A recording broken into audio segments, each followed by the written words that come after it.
Animal spirits. Isn't that an interesting name for a book on economics? Well, it is, and the book is even more interesting than the title. The book is written by two academicians, professors, both of whom have individually won the Nobel Prize in Economics, George Akerlof and Robert Shiller. Both are masters of their trade, and they have come together to write this masterpiece. So what is the book about? And for that, the subtitle says, How Human Psychology Drives the Economy and Why It Matters for Global Capitalism. So it actually talks about the role that psychology plays in driving the global economy. Well, actually that's the theme of the whole book. But let's now look at the title, Animal Spirits. What does this phrase animal spirits mean? It is derived from the Latin root and the medieval period Latin word animal meant of the mind, which is about how we think. But in modern day scenario, if you look at this phrase animal spirits, it refers to our relationship with ambiguity and uncertainty. Now these two phrases, ambiguous and uncertain, have been discussed a lot in last 15 years since the global financial crisis. We seek certainty and we believe that there is safety in certainty. We seek clarity and we are afraid of ambiguity. And still, in spite of that fear, we keep rising up again every single time we bounce back after falling. And that has something else to do. This can't be the typical rational man that economics explains. The classical Adam Smith or John Maynard Keynes definition of a rational man is very different from what this book describes in the role of psychology. The relationship between ambiguity and uncertainty sometimes paralyzes us out of fear, as we just discussed. But at the same time, sometimes it energizes us. It's like when somebody is pushed to the wall, the person would eventually, after a point, will not go back and would try and retaliate or hit back with a vengeance. And these are animal spirits.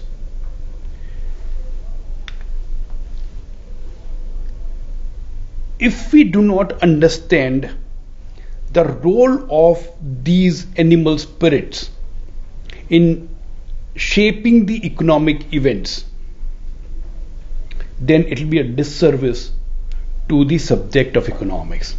And that's a very bold claim by these two authors. The classical economic theory describes a rational man who takes all the decisions in one's own personal interest. This person looks at all possible data, all possible information, and properly weighs risks and returns. And only after that, this person takes decisions. Deviations from this, if any, are minor. There are 5 core psychological phenomena which explain this entire topic called animal spirits. First of all, confidence. Are we confident about something or we lack confidence in something? If we are confident about the other person, we would engage in a trade. If we are not, then we will stay away from getting into any business arrangement with the other person. Now think about a large institutional framework called government. If I don't trust my government, if I don't have confidence in the government, how would I behave? Will I ever be rational? Look at another institutional framework called the banking system. What if the bank loses confidence in the industry? Will the bank lend money to the industry in spite of all the books of accounts, all the business plans, business models? If the banks do not have confidence, the lending would stop. The second is the idea of fairness. The book refers to a fantastic experiment that somebody had conducted. And it said that in a game, when people are supposed to behave in a particular manner, there were payoffs. So they tweaked the game. So there were payoffs. If you act in a fair manner, then everybody gains. But if you deviate from that and if you act in a selfish manner, you alone gain, your profit actually go up compared to the fair behavior. And the group as a whole loses out. And obviously, a lot of people started behaving in a selfish manner.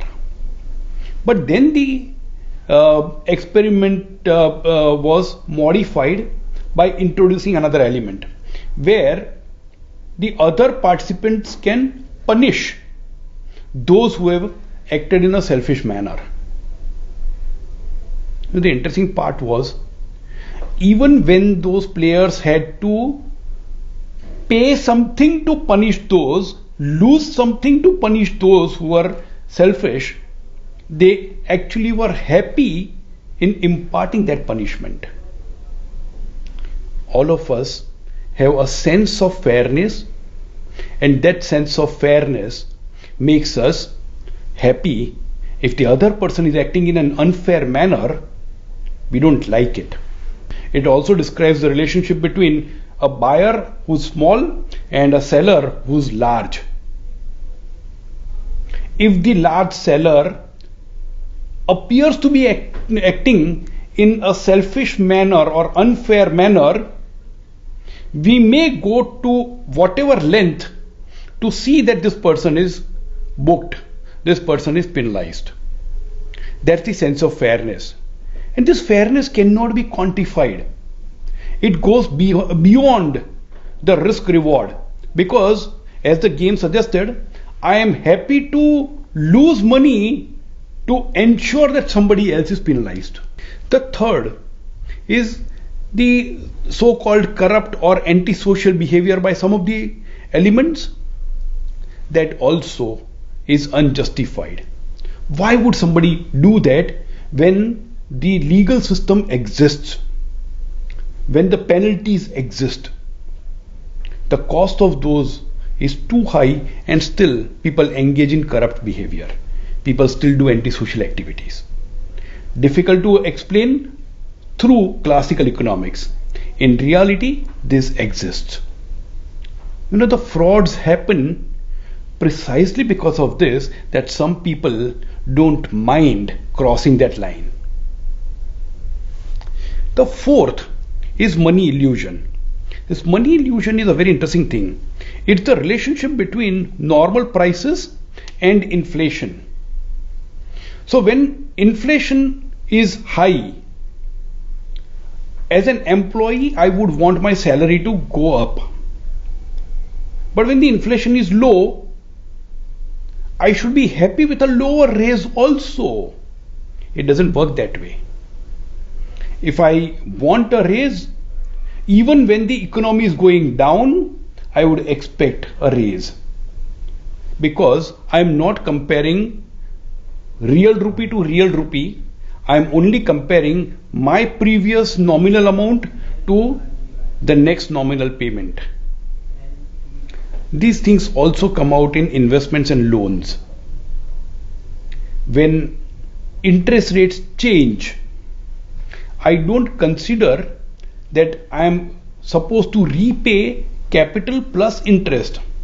I'll only say my payout is lower compared to what it was earlier.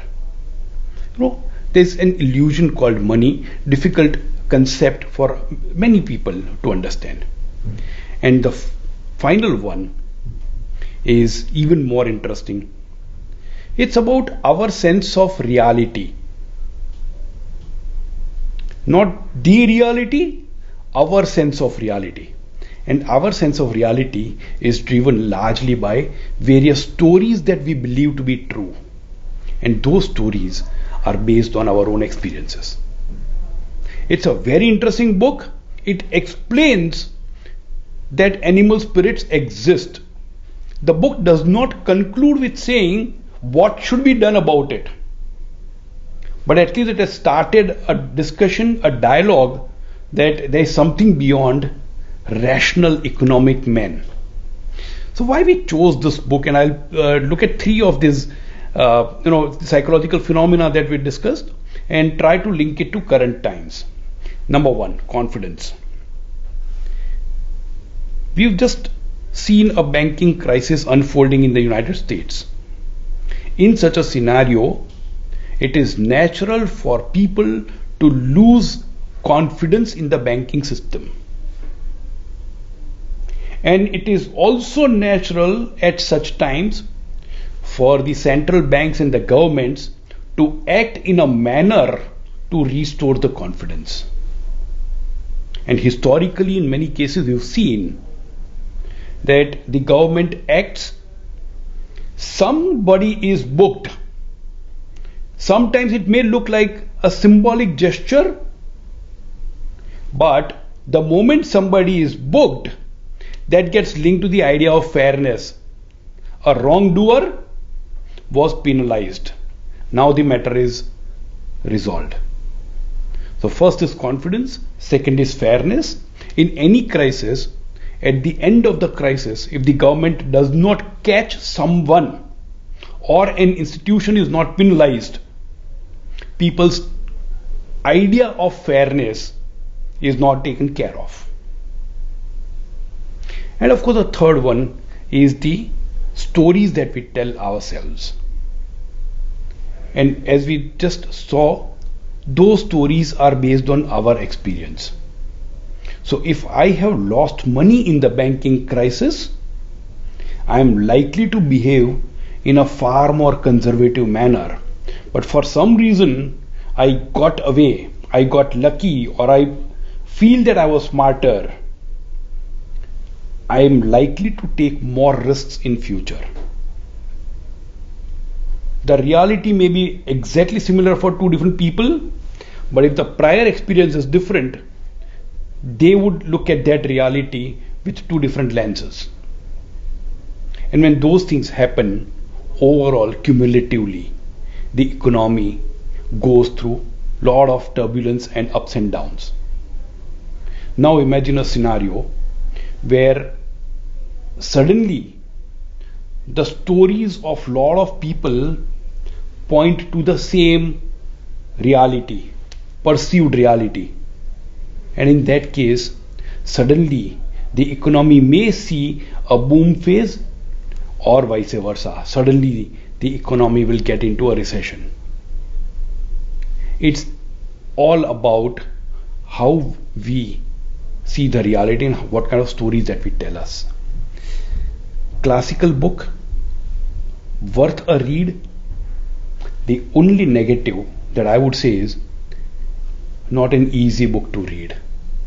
But once you read such books, it's highly likely that you can become better investors. Thank you so much. Investment in securities market are subject to market risks. Read all the related documents carefully before investing.